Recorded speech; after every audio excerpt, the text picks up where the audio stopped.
सुस्वागतम.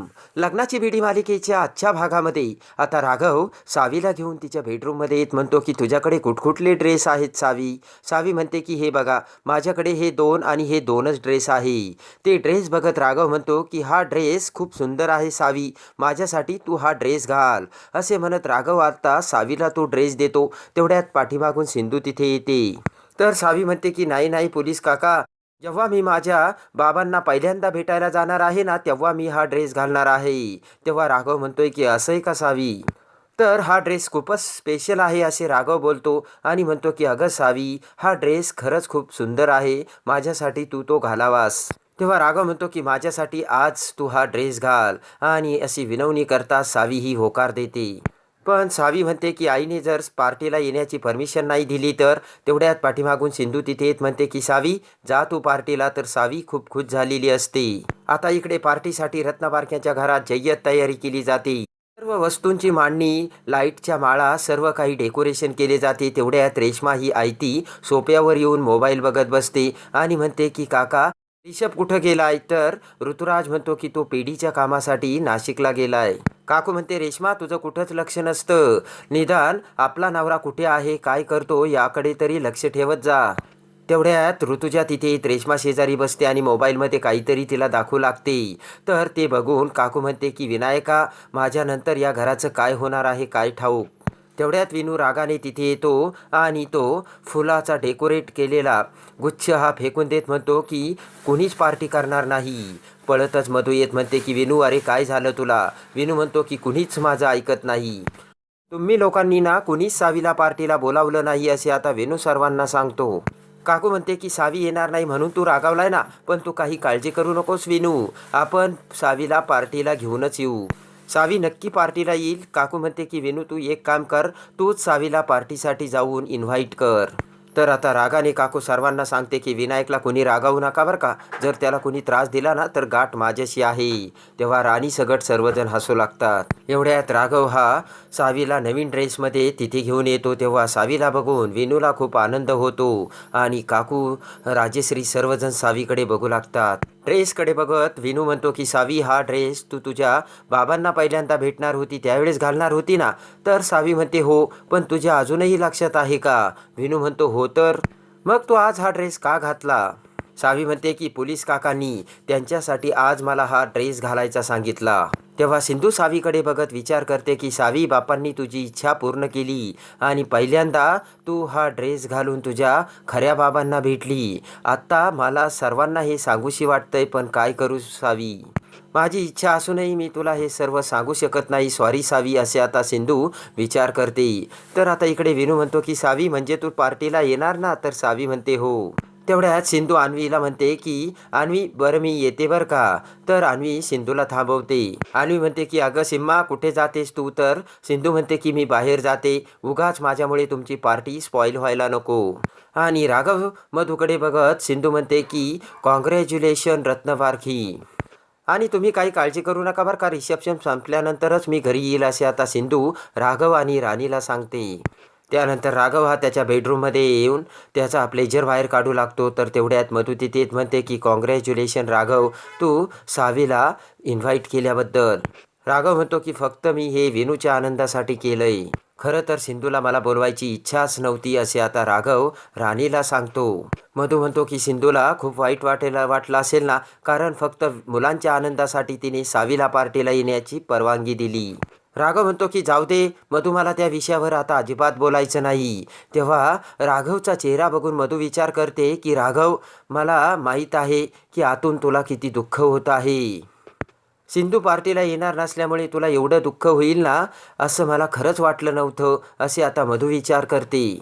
इकडे आता सिंधू ही हॉटेलमध्ये येऊन मंगेशची भेट घेते आणि मंगेशची माफी मागत म्हणते की माझ्यामुळे तुला घरचे एवढे बोलले आणि एवढा तुला त्रास सहन करावा लागला. तुझ्यावर नाही नाही ते घाणेरडे आरोप केले त्यांनी. मंगेश म्हणतो की बस सिंधू, हा तुझ्या बाजूने विचार झाला, पण तुझ्या घरच्यांच्या बाजूने. तर तेवढ्यात सिंधू म्हणते की माझे घरचे नाही, राघवच्या घरचे. तर मंगेश म्हणतो की राघवच्या घरच्यांना मी तिथे आहे हे माहीत नव्हतं. तर सिंधू म्हणते की मग असं काय चोर ठरवायचं का त्यांनी तुला. मंगेश म्हणतो की खरं तर यात माझी चूक आहे, मलाच कळायला हवं होतं की तुम्ही दोघी त्यांच्या घरात राहताय म्हणून. मंगेश म्हणतो की अगं माझं सोड, पण तू त्या घरात कसं राहू शकते सिंधू. तेव्हा सिंधू म्हणते की फक्त विनूसाठी मी तिथे राहते. सिंधू म्हणते की विनू अगदी लहान असताना तो त्याच्या आईवडिलांपासून दुरावला. म्हणते की त्या विनूची कहाणी ऐकल्यानंतर मला माझ्या अंकुरची आठवण येते. सिंधू म्हणते की सावीला जर कोणी बोललं ना तर मला खूप राग येतो, मला सहन नाही होत. तेव्हा मंगेश सावी कुठे असे विचारतो. तर सिंधू म्हणते की राघवने सावीला पार्टीसाठी तिथेच ठेवली. तेवढ्यात राघव, मधू आणि विनू भरजरी ड्रेसमध्ये तिथे येतात. तर काकू आणि राजेश्री त्यांना बघून खूप खुश झालेले असतात आणि सर्वजण टाळ्या वाजवतात. अन्वी ही पुढे येऊन सर्वांची तारीफ करते आणि म्हणते की राघव तू एकदम हँडसम दिसतो. मंगेश म्हणतो की सिंधू तू सत्य सांगून टाक ना. तर सिंधू म्हणते की इतकं सोपं नाहीये ते. 10 वेळेस विचार करून सुद्धा मी ते सत्य सांगू शकत नाही, कारण त्यामागे खूप मोठं कारण आहे. तर मंगेश म्हणतो कोणतं कारण आहे सिंधू. सिंधू म्हणते की आत्ता तो विषय काढायला नको. खरं तर मला सावीची खूप काळजी वाटते. घरी तिला कोणी बोलायला नको. इकडे आता अन्वी ही सावी आणि विनूसोबत गप्पा मारू लागते. सावीच्या ड्रेसची तारीफ करते आणि हा ड्रेस तुझ्यासाठी खूप स्पेशल आहे ना असे म्हणत आता सर्वजण खुश झालेले असतात. इकडे आता राघव आणि राणी समोर बसतात आणि राणी ही प्रेमाने एकटक नजरेने राघवकडे बघत असते. इकडे आता शेजारची एक बाई काकूला म्हणते की ती मुलगी कोण आहे. तेव्हा तुमच्या घरातील मेंबर आहे का. तर काकू म्हणते नाही, ती विनूची फ्रेंड आहे. तर ती बाई म्हणते की मला वाटतंय की कॉलनीत नवीन आली की काय ती. त्यानंतर आता सर्वजण राघवला विश करतात. तर अन्वीला राघव फोटो काढायला सांगतो. इकडे आता रत्नाकरचे मित्र सुद्धा तिथे आलेले असतात. राघव आणि राणीकडे बघत ते म्हणतात की जोडी अगदी छान दिसते बरं का, एकदम एक दुजे के लिए. तर रत्नाकर त्यांचे आभार मानतो. इकडे आता काकू ऋतुराजला बोलवावत केक कापायची वेळ झाली, केक घेऊन ये असे सांगते. इकडे आता सिंधूच्या डोळ्यात पाणी येऊन ते पुसते. तेव्हा मंगेश म्हणतो की लपून डोळे पुसल्याने सत्य लपून राहत नाही सिंधू. तुझे राघववरती किती प्रेम आहे ना ते दिसतंय आणि माहीत आहे मला. मंगेश सिंधूला म्हणतो की अगं मनात किती गोष्टी दाबून ठेवतेस, त्यामुळे तुलाच किती त्रास होतोय. मंगेश म्हणतो की अगं राघवला तू सावीबद्दल सगळं काही सांगायला हवं. सिंधू म्हणते की एवढं सोपं नाहीये ते आणि आत्ताच हा विषय नकोय मला. इकडे आता विनू आणि सावी सोफा सेटवर गप्पा मारत बसलेले असतात. तेवढ्यात ऋतुजा तिथे येते आणि म्हणते की अरे चंगू मंगू इकडे काय करताय, आता तिकडे केक कापणार आहेत. तर विनू सावी खूप खुश होतात. ऋतुजा म्हणते की तुम्ही एक काम करा ना, डॉक्टर काकूंना व्हिडिओ कॉल करा आणि इकडे केक कसा कापतात ना ते सर्व त्यांना कळू द्या. ऋतुजा तिचा मोबाईल विनूकडे देत तिथून निघून जाते. तर इकडे सावी म्हणते की विनू मला आईची खूप आठवण येत होते, कर बरं तिला लवकर फोन. तर विनू हा आता सिंधूला व्हिडिओ कॉल करतो आणि सिंधू ही सावी बरोबर बोलू लागते. तर विनू म्हणतो की डॉक्टर काकू आता केक कट करणार आहे ना, म्हणून मी तुम्हाला व्हिडिओ कॉल केला. केकसुद्धा आलाय आता आणि तो तुम्हाला मी दाखवतो असे म्हणत आता विनू त्या केककडे जाऊ लागतो. इकडे आता राणी आणि राघव उठून उभे राहतात. तर त्यांच्यासमोर केक असतो. सर्वजण टाळ्या वाजवतात. काकू म्हणते की जोपर्यंत तुम्ही दोघे केक कापत नाही ना तोपर्यंत ह्या टाळ्या अशाच वाजत राहतील. इकडे आता सिंधू ही व्हिडिओ कॉल तसाच चालू ठेवत असते आणि इकडे मंगेश सिंधूला समजावत असतो की अगं सिंधू, ज्यावेळेस मी तुझ्या घरी आलो होतो ना त्यावेळेस राघव माझ्यावर किती चिडला होता आणि तुझ्यावर राघवचे किती प्रेम आहे ना त्यावेळेस समजत होते. तेव्हा नका तुम्ही एकमेकांपासून हे लपून ठेवू. तर सिंधू म्हणते की मंगेश जाऊ देणारे आता. सिंधू म्हणते काय बोलतोयस मंगेश तू, राघवचं आता लग्न झालंय. तर मंगेश म्हणतो होऊ दे की, पण त्याचं तुझ्यावर प्रेम आहे सिंधू. इकडे आता राणी खूप खुश झालेली असते. तर राघव हा आता चाकू घेऊन केक कापण्यासाठी राणीच्या हाताला हात लावू लागतो. तेवढ्यात राघव हा सावीकडे बघतो.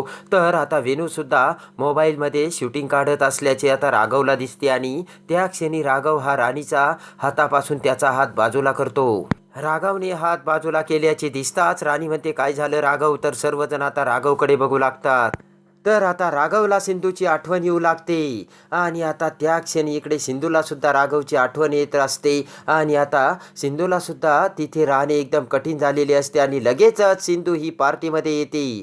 तर आता सिंधू पार्टीला आल्याचे कळताच आता राणी खूप जेलस फील होते. राघव आणि सिंधू एकमेकांकडे बघत असतात. तेव्हा राणीला मोठा धक्का बसतो आणि त्या क्षणी दोघांच्याही डोळ्याचे प्रेम राणी ही टिपते आणि त्याच वेळेस राणी ही भरपूर ड्रिंक्स करून तिथे येते. येताच लगेच शेजारचे रिलेटिव्ह आणि सर्वजण म्हणतात ही तर राघवची बायको. तर हसतच ड्रिंक्स केलेली राणी त्यांना म्हणते की सिंधू राघवची बायको नाही नाही, ती एक्स बायको आहे, एक्स. दारूच्या नशेत असलेली मधू म्हणते की राघव आणि कुणी जरी आपल्यामध्ये आलं ना तर मी त्याला ढकलून देईल. तेव्हा सिंधू ही मधूकडे बघते.